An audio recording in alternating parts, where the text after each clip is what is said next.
Good evening. The lockdown leaks, it goes on and on. Now we learn there was a furious row about whether we should close the schools back in January 2021. Matt Hancock was all for it. He won. We did close the schools. Was it the right thing to do? We'll discuss that. We'll look forward to CPAC, which I'll be at tomorrow, the big Conservative conference taking place just outside Washington, D.C. Donald Trump will be the dominant speaker there.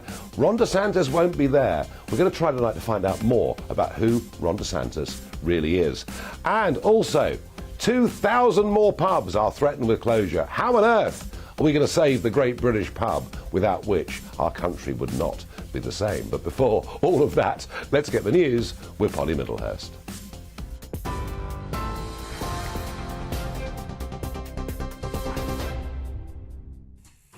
Nigel, thank you, and good evening to you. Our top story at 7 o'clock. MI5's Director General says he's profoundly sorry that the security agency didn't prevent the Manchester Arena bombing following the inquiry into the attack. The report found the security service failed to act on critical intelligence relating to suicide bomber Salman Abedi. It also found it could have been arrested at Manchester Airport 4 days before he went on to kill 22 people at the Ariana Grande concert. A lawyer for the family spoke outside the inquiry. He said the victims had been failed at every level. It is clear that Salman Abedi should have been referred to prevent. It is clear that the education system needs to be more vigilant in picking up signs of radicalisation. It is clear that Didsbury Mosque turned a blind eye to extremism in its midst. Sir John's report today contains many lessons. We must heed every one of them and make the necessary changes urgently. Well, Security Minister Tom Tugendhat says MI5 has made changes since the attack. I know that all of us are working to make sure that the improvements that need to be made are made. Already more than 100 changes have been done, and no doubt this report will highlight others. The Home Secretary and I support MI5 in making those changes. Meanwhile, officials in Syria believe they have enough evidence to convict Shamima Begum if an international criminal tribunal is set up. Following a visit to Kurdistan, the Labour MP Lloyd Russell Moyle said authorities there asked him for a tribunal to be established to try also thousands of former IS fighters and their families. Shamima Begum was 15 when she left London to join the Islamic State terror group. Here, police investigating the death of a missing baby who was found in Brighton last night say the newborn may have been dead for some time. The remains were found in Woodland, close to where Constance Martin and Mark Gordon were arrested on Monday. The couple evaded authorities for more than 7 weeks and refused to give any information on the location or the welfare of their baby. They're being held on suspicion of gross negligence manslaughter. And NHS leaders have welcomed a government decision to invite all health unions involved in strike action to further talks. The Health Department says it'll discuss what is fair and reasonable, but that planned industrial action must be called off first. The Royal College of Nursing began intensive discussions with the government last week over pay, but unions representing junior doctors described talks with the Health Secretary today as a facade and said action would go ahead later this month. That's all from me for now. I'm back in an hour. More now from Farage.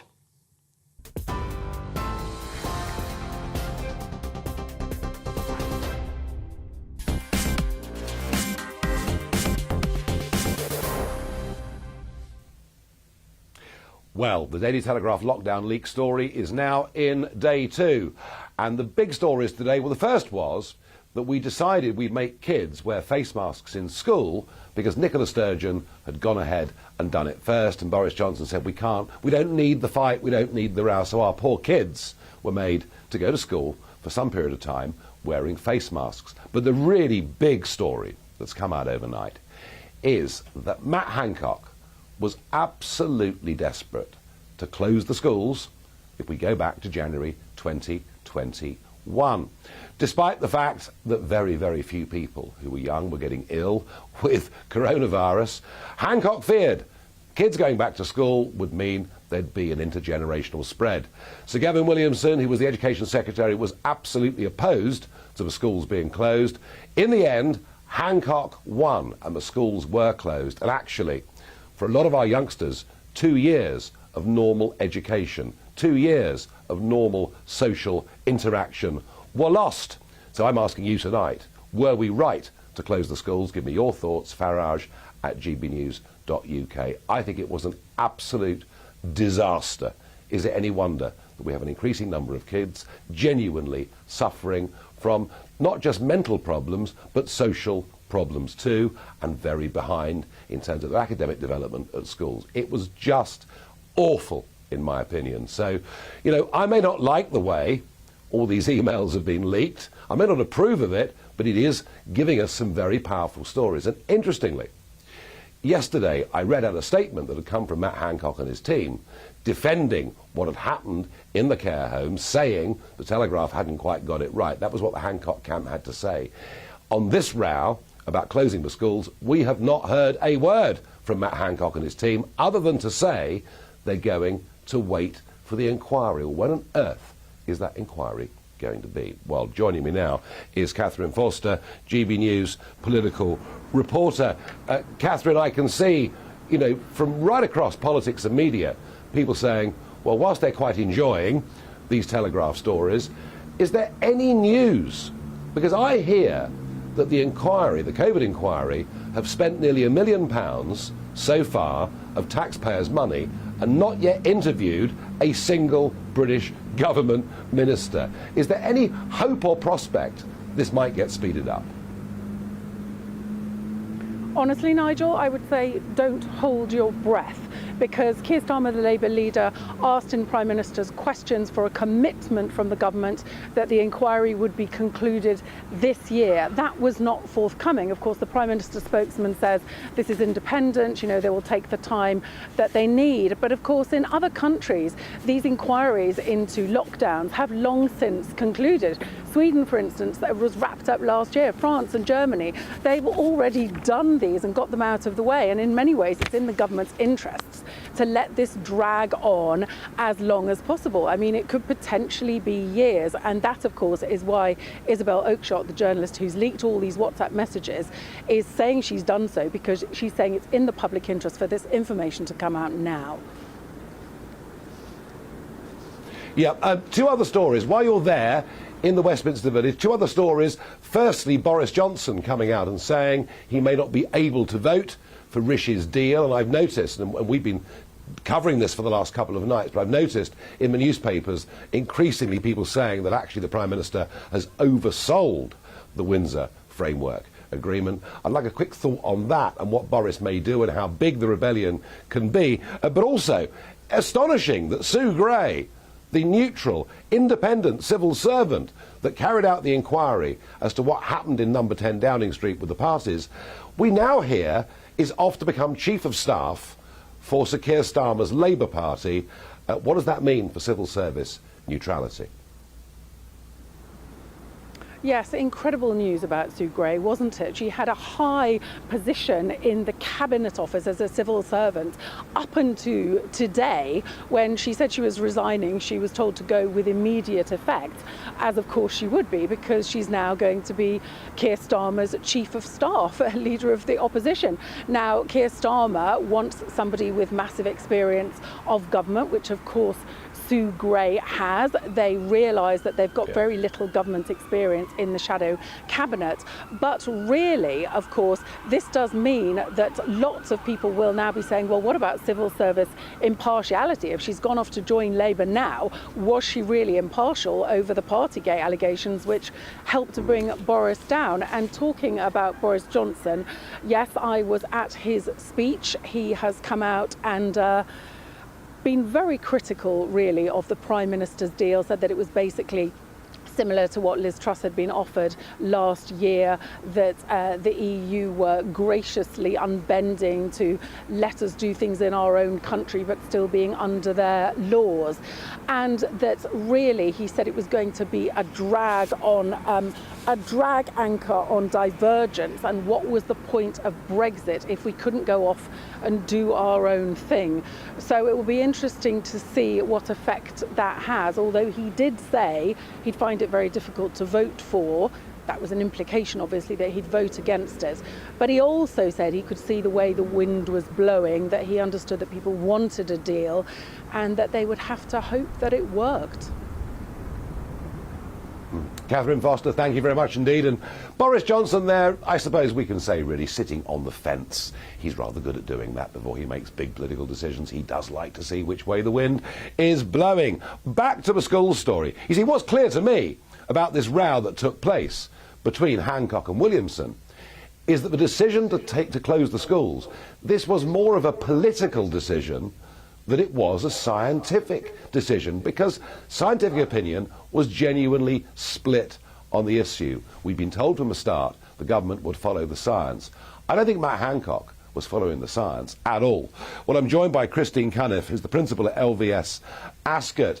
And Christine, you know, I have to say, you know, for you there running a school, when you see this schoolboy-style squabble that was going on at the beginning of 2021, and there you are, responsible for kids in schools, as so many other thousands of people like you were, how does it make you feel? Well, it was actually quite disbelief this morning when I saw it, but to be quite honest with you, not surprised. I mean, I do remember that time when some schools came back for one day and then they were out again as well. And the heartache that caused the children, you know, it's just not on. And to see those messages, we're trying to set an example to children to be leaders of the future. Now, what message does that send to our young people? Yes, in terms of leadership qualities, I mean, really, I have to say, right through the pandemic, it was more like followership than it was leadership. And clearly what these emails reveal is there were an awful lot of political battles going on as well. Christine, I think they were absolutely wrong to close the schools in 2021. I think they were absolutely wrong to make young children wear face masks. It was absolutely dreadful. But you tell me, as somebody directly involved in education, do you think great damage was done to our young people over that 2-year period? And if it was, can it be remedied? I think hindsight is a wonderful thing. COVID was, you know, it was a nightmare for everyone. And I think, you know, I believe, you know, the decisions were made at the time what they thought was the right thing to do. But it was the wrong thing to do. And I think we need to learn about this, you know, especially if we were to have another pandemic, which could be, you know, literally just around the corner. We have to keep the children in school. The damage is extensive in all age groups. I mean, it doesn't matter how young children were. I mean, imagine children who never started that reception year and they're coming into year 1 and 2 and they haven't had that nurturing. But also older children. You know, my own son didn't take his A-levels. It had a huge, far-reaching effect on them, and we're still seeing that now. We're seeing it with attitudes, we're seeing it with behaviour, we're still trying to catch up. And, you know, and the children really have suffered, and I think we're going to see this for decades. For decades, goodness me. So I'm going to give you an opportunity here, Christine. Would you like to send a message to Matt Hancock on behalf, not just of your school, but of educationalists across the country? Remember, it is before the watershed. I would like you, please, to try to keep it clean.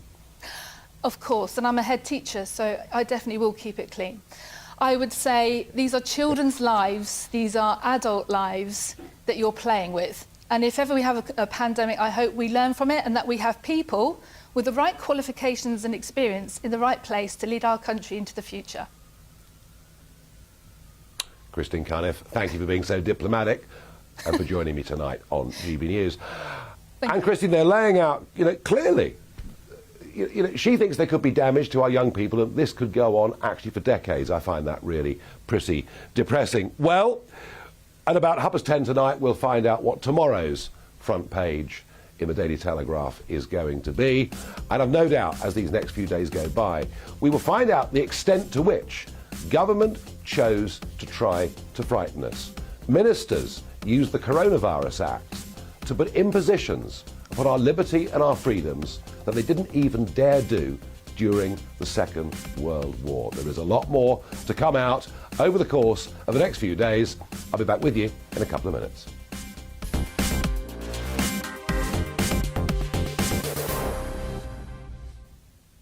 Welcome back. For those that didn't listen to me last night, yes, I am in New York City, hence what you see behind me. I was supposed to be in Washington, D.C., but the flight was cancelled, so I came here instead. I'll be in D.C. tomorrow. Now, some of your thoughts coming in. Was it right to close the schools? Nick says, no, Sweden had the right idea, but what is not being talked about is the flawed model, is the same model that is being used for climate change. And these messages prove they do indeed fudge the data to suit their agenda. Gosh, Nick, you're even more cynical than I am. Michael says, hindsight is a wonderful thing. Yeah, Michael, I get that, of course. Of course, it's easy to look back and criticise. But I think what today's revelations show is the extent of the political battle that was going on within Cabinet, not a scientific one to deal with the disease. And that, I think, is what genuinely shocks people. And just think of those kids, as Christine said, those kids that went back to school for one day and were then told the schools were closed. All of that was disastrous. Another viewer says, no, students lost social skills, academic skills, and became fearful, apathetic, and hopeless. Currently, they don't see much of a future for themselves, and they lack the skills to navigate life's challenges. Well, I have to say, I for one, do genuinely think this did huge, huge damage to young people. And I'll take one more. Tessa says, easy to say no 2 years down the line. All the government were doing was trying to save lives. Even if they made mistakes, wouldn't we all have done the same? Tessa, I'll be honest with you, when that first lockdown came, and I had friends in Milan, in northern Italy, telling me what was happening in their hospitals, what was happening in their communities, I was pretty scared of what was coming down the track, and I had no objections to the first lockdown whatsoever. We didn't know what was coming down at us. But by the time we get to early 2021, we knew that the only people that died with coronavirus on their death certificates were people with an average age of 83, which is higher than normal life expectancy in the UK, and or, in many cases, people who were suffering from very bad health, pre-existing heart conditions, or extreme obesity. We knew by that time that most people that caught it got over it pretty quickly, and yet we kept going back into repeated lockdowns. So I'm not speaking on this with hindsight.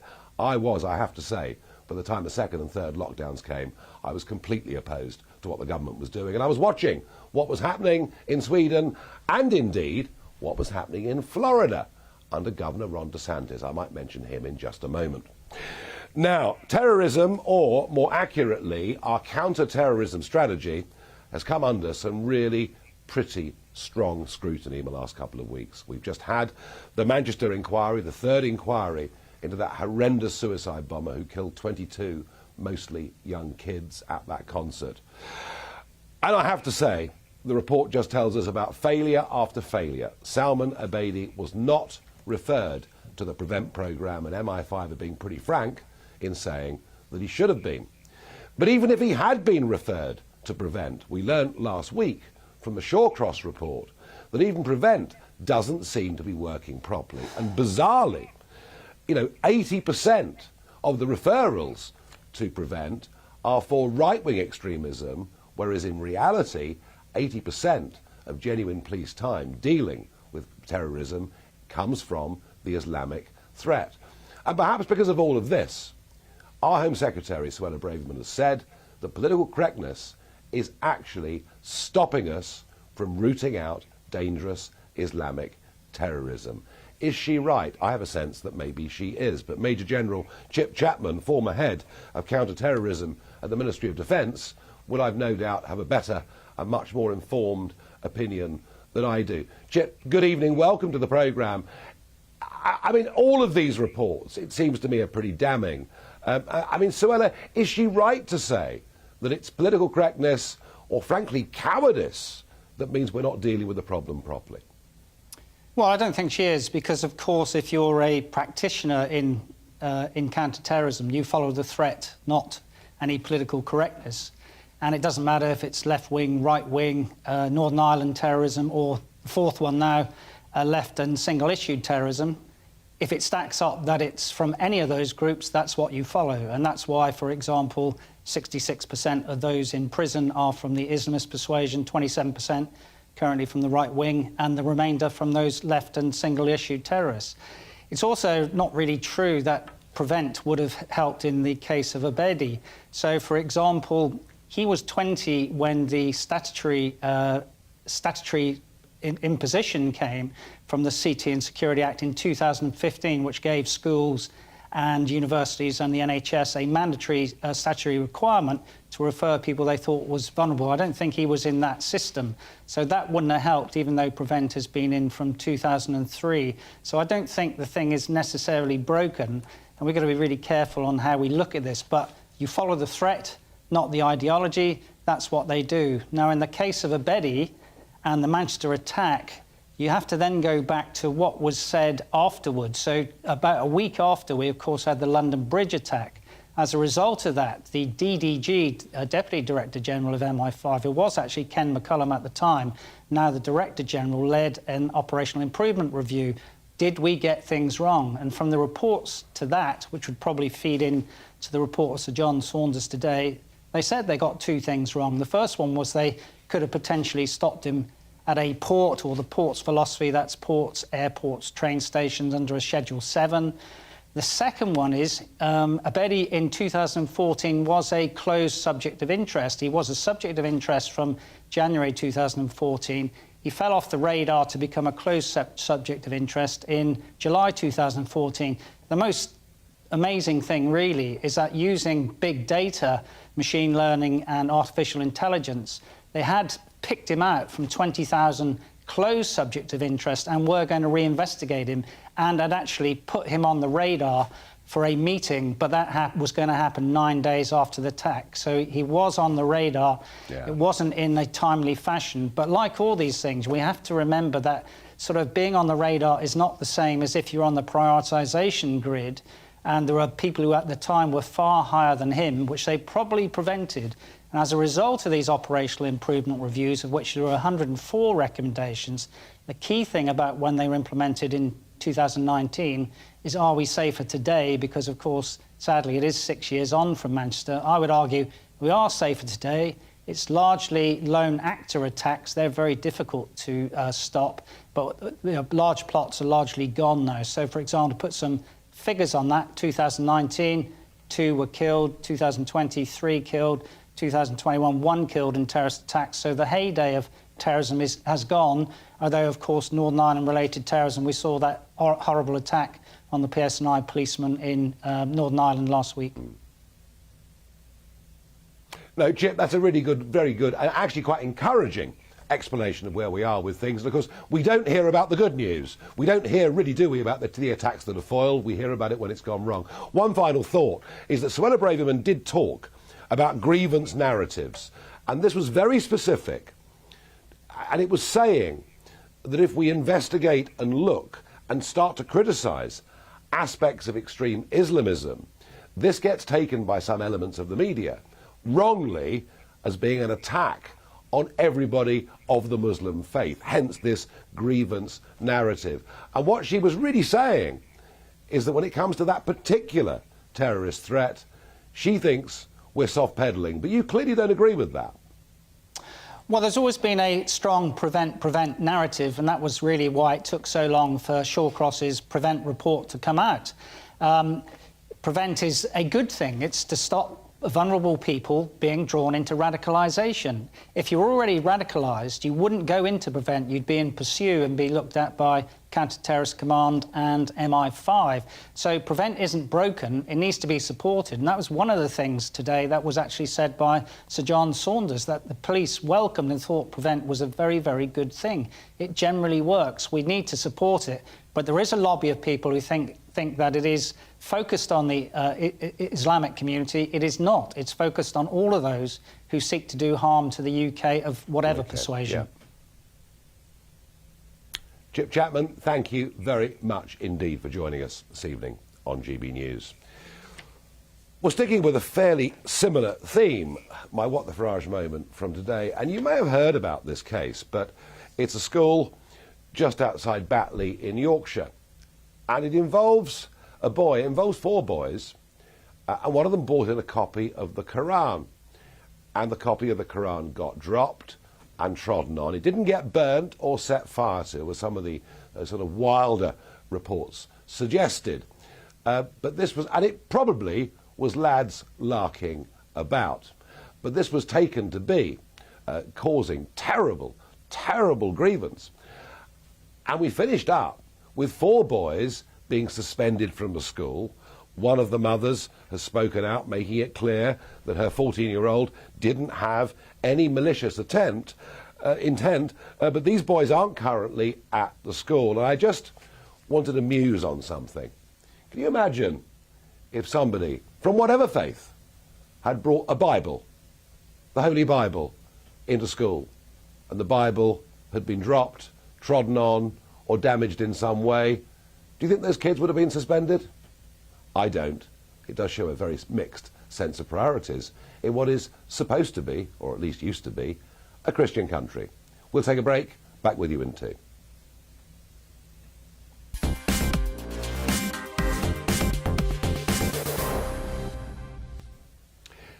Well, let's do a happy story. Let's do something that really thrills me and cheers me up. Now, of course, we know we must never, ever criticise Meghan and Harry. That's a terrible mistake. And if you're Jeremy Clarkson and you write something rude about them in the Sun newspaper, even when you've apologised, you find announced last night that he will not be doing, after the next one, any more series of Who Wants to Be a Millionaire. No, no, no, no, no. If you criticise this couple, you get in trouble, because they seem to have quite deep support in the liberal media establishment. But anybody that watches this show regularly or listens to it will know I think their behaviour has been absolutely disrespectful to our late Queen and despicable towards his own brother and indeed his father, who of course is now King Charles III. They moaned like crazy, didn't they, about being put into Nottingham Cottage after they were first married. It was so small. Oh, you know, American stars coming to visit them couldn't believe the terrible conditions they were being forced to live in. Oprah Winfrey said, it's so small. Gosh, I'm sure you're all really pitying them living there. But the Queen came to the rescue and gave them Frogmore Cottage. Now, Frogmore Cottage are 5 houses knocked into one, and £2.4 million was spent for the Duke and Duchess of Suffolk to have it decorated to their heart's desire.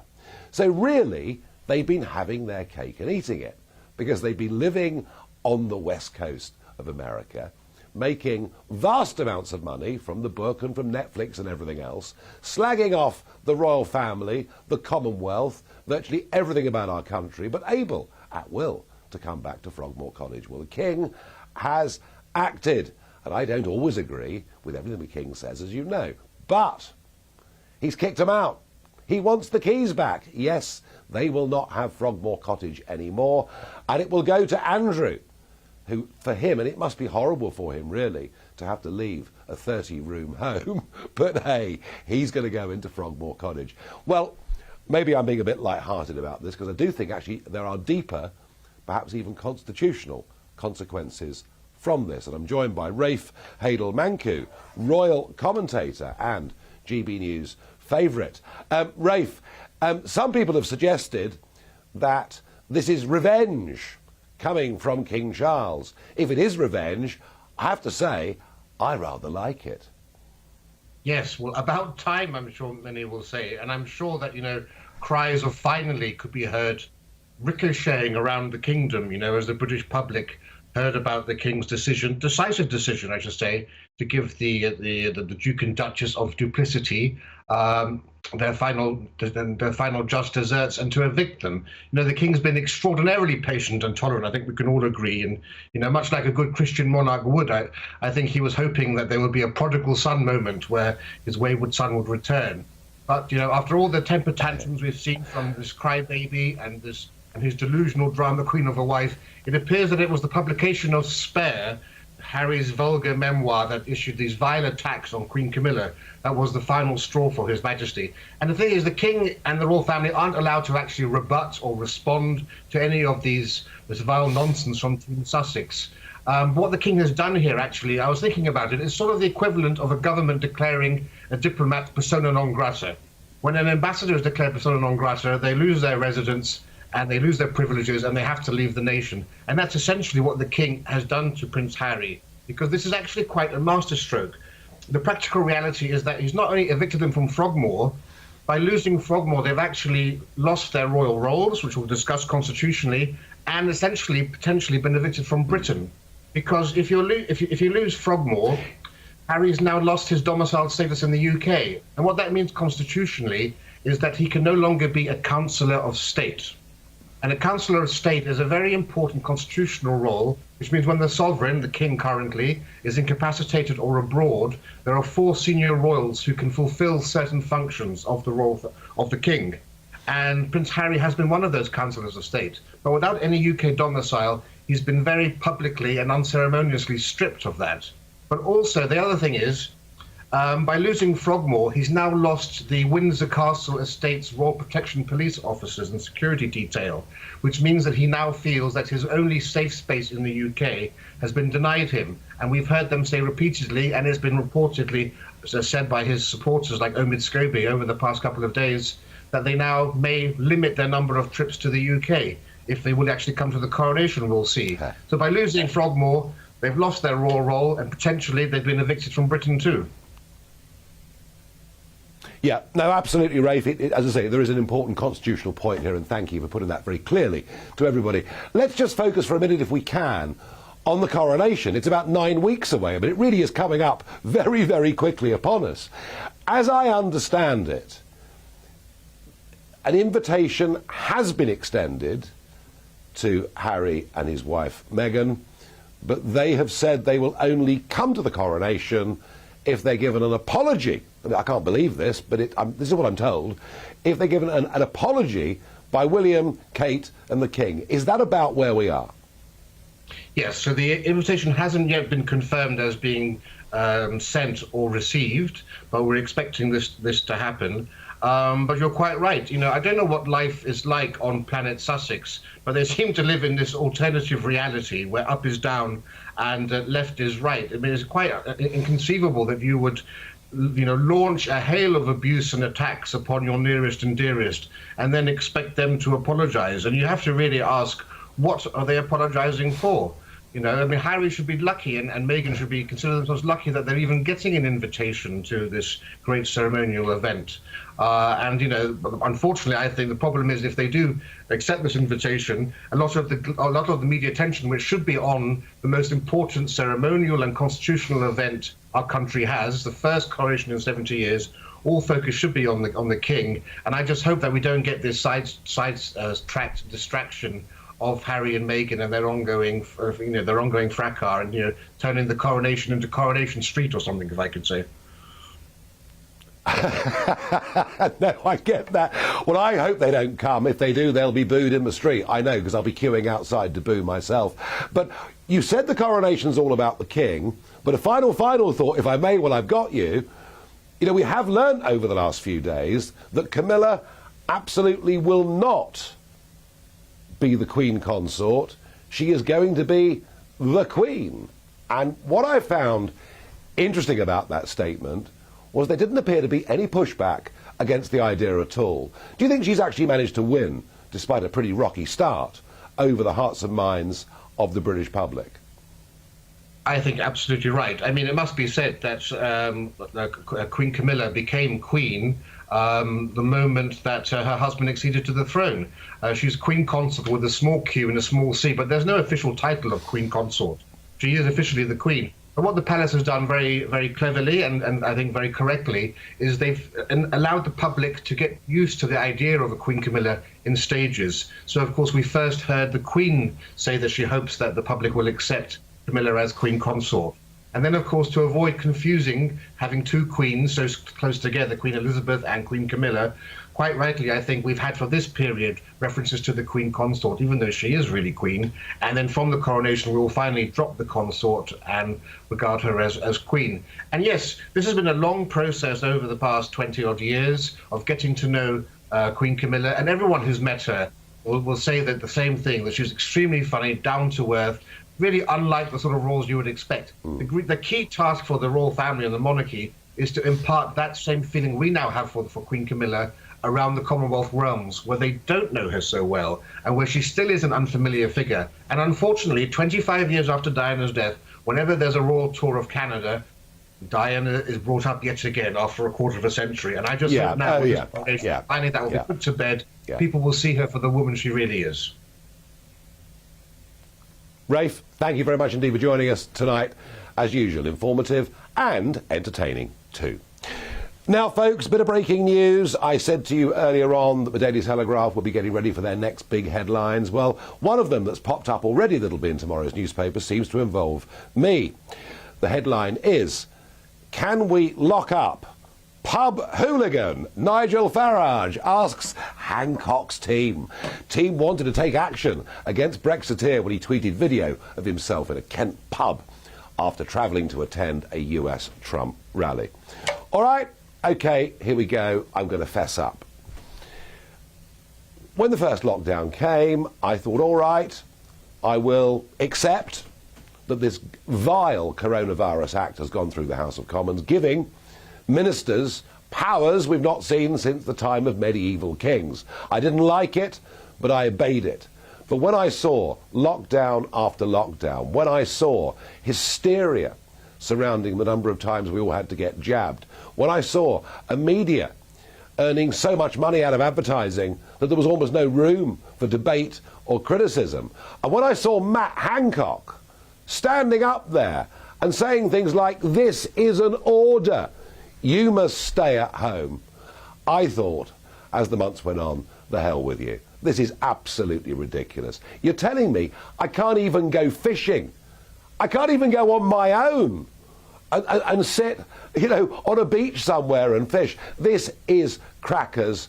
And frankly, I began to just not comply.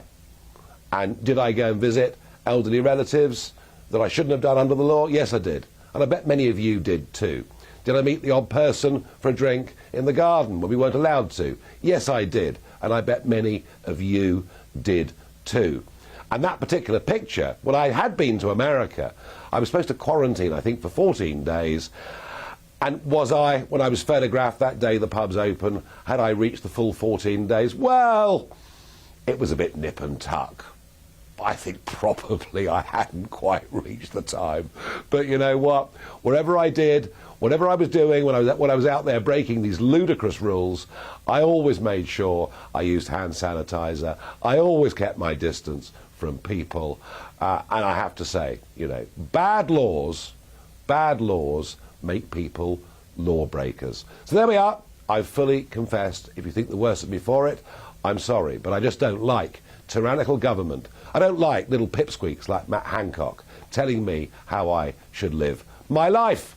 On that note, we'll take a break.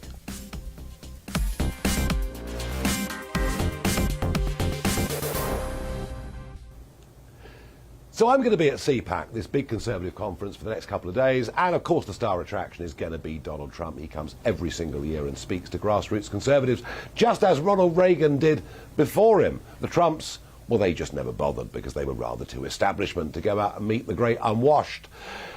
Ron DeSantis won't be there tomorrow. He's governor of Florida. My guess is that he probably is going to have a run, and my guess is he doesn't want to take on Donald Trump too early. But we did learn something about DeSantis over the course of the last couple of days through the Times newspaper, doing a big interview. And what was interesting was, it's the first time I've really heard him. I mean, I've met him before, but it's the first time I've heard him come out publicly saying he's a big supporter of Brexit. He views Brexit and Brexiteers rather like the founding fathers of America when they broke away from us. But his comment on how Brexit's been applied really interesting. He says, "My impression, based on what we get here, is that the Conservative Party hasn't been aggressive at fulfilling that vision as they should have been, and that maybe they'll get punished in the next election as a result of that. I do think that, you know, there's been some disappointment from what I can tell that it hasn't been done more aggressively." Well, here.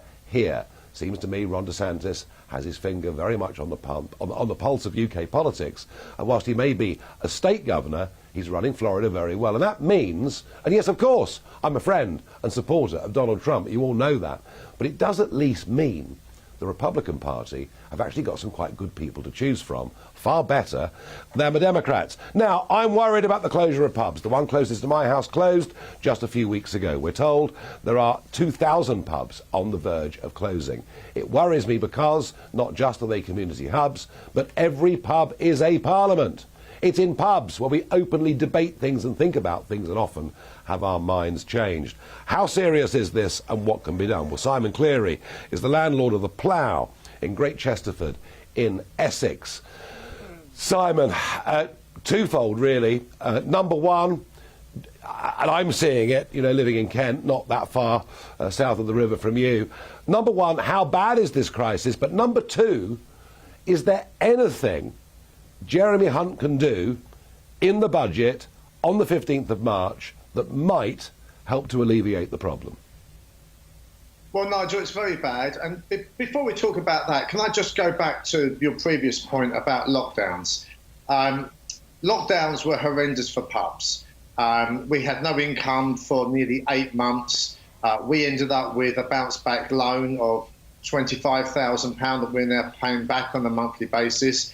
And I don't know if your producers have told you this, but we're actually giving up. We're leaving this pub in 8 weeks' time to put some... Well, I've spoken to you before, Nigel. Yeah. When I've spoken to you before, we were talking about what may happen with your bills. Let me give you some figures, Nigel. Our gas bill in 2022 for January was £438, including the swindly environmental charge and VAT. Our gas bill that we received for January this year was £2,370, nearly 5 times as much. And there it is right there. Plus the additional historic debt we have, COVID, and it's just not sustainable. And it is with great regret that we're going to be leaving this pub in 8 weeks' time. Well, Simon, I didn't know that, and yes, I have spoken to you before about these problems, and I'm very, very, very sorry to hear that. I genuinely am sorry to hear that. Is the pub trade finished in this country? No, it's not. There are. It's very much location, like anything else. The big pubcos will put their support behind their managed houses. Tenanted and leased properties, I think, are going to suffer worst. And the other two things that are coming up, the budget, as you know, Nigel, is the 15th of March. And your question about what Jeremy Hunt is going to do is very prevalent. So at the moment, we're on reduced business rates, which is a hangover from COVID, which has been welcome. What's Jeremy Hunt going to do with business rates? We don't know. The energy relief scheme comes to an end on the 31st of March. Is he going to extend that? Now, he did say at the end of last year there will be provisions made for particular struggling or affected businesses, but there's no meat on the bones of that. Nobody knows what that actually means. I know from speaking to my contacts in the pub industry that people are very, very worried, and indeed, depending on what Jeremy Hunt decides on the 15th of March, it's going to affect big companies like the company we're with, Green King. We don't have a problem with Green King. They've treated us reasonably well over the time we've been here. But they're looking at problems that could amount to tens of millions of pounds in the short term. Simon, thank you very much for being a regular guest with me here on GBNews. I'm desperately sorry to hear what's happened to your pub. I really mean that. And good luck with whatever you choose to do next. Thank you. Okay, thank you, Nigel. Well, there you are, folks. That's modern Britain. That's modern Britain. That's what's going on. Time for a quick barrage. The Farage. Mick asks me, does the country need a parents' union so action can be taken against schools which seek to poison the minds of children they teach? Well, I thought what was happening yesterday with that drag queen telling 11-year-old kids there are 73 genders and that girls can take a piece of skin off their arm to make a fake sexual organ, I'll leave it at that, was sick. I'm in America here. They have elected school boards. Parents can actually stand for school boards and fight back against this stuff. It is a damn sight harder in the United Kingdom to do that. So maybe whether a parents' union's the answer, I don't know. But Mick, what I do know His parents need more of a voice. Well, we'll see what that Telegraph piece of my confession does. I don't suppose the long arm of the law is going to find me here in America. I'll be back with you, hopefully, on Monday. But for now, I'm going to hand you over to Jacob Rees-Mogg. Well, thank you very much, Nigel. I'm sure everyone enjoyed your programme hugely. We've got some really exciting stuff coming up over the next hour. We're going to be looking at the Sue Gray defection from the independent civil service to the Socialist Party. Does that undermine the whole idea of an independent civil service? And does it mean that her report into Boris Johnson that brought him down is invalid? We're also going to read from fantastic Mr. Fox. But now, the weather.